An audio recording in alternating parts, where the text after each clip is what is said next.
regard de leur objet qui ne se prête pas à une mise en concurrence, certains marchés sont également exonérés des règles de publicité et de mise en concurrence.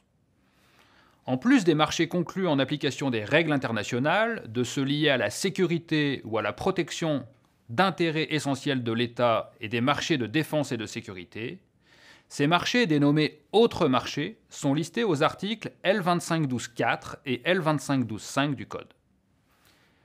Il s'agit des marchés dont la liste figure à l'écran.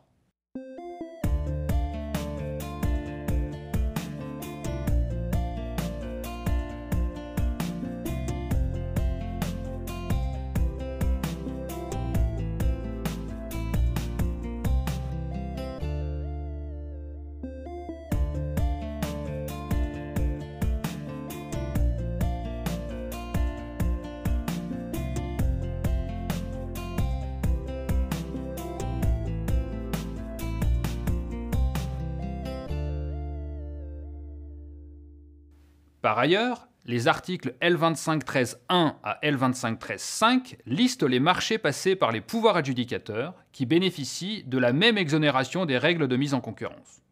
Par exemple, les marchés pour l'exploitation de réseaux publics de communication électronique ou les services postaux.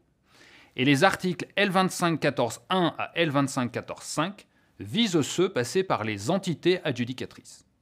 Tous les marchés précités ont en commun de n'être assujettis qu'aux règles prévues par le titre 2 du livre 5 « Autres marchés publics », c'est-à-dire seulement aux règles relatives aux délais de paiement et à celles qui concernent la sous-traitance. Pour le reste, les dispositions figurant dans le Code ne s'appliquent pas à ces marchés. Ils ne sont néanmoins plus exclus du champ d'application des textes, comme ceci était le cas avec l'ordonnance de 2015.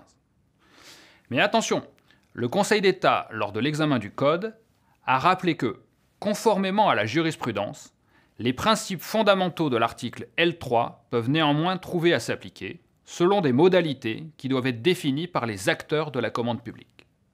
Enfin, rappelons que le décret du 24 décembre 2018 portant diverses mesures relatives au contrat de la commande publique permet dans son article 1er le recours à titre expérimental et pour une période de 3 ans à des marchés sans publicité ni mise en concurrence pour les travaux, fournitures ou services innovants d'un montant estimé inférieur à 100 000 € hors taxe.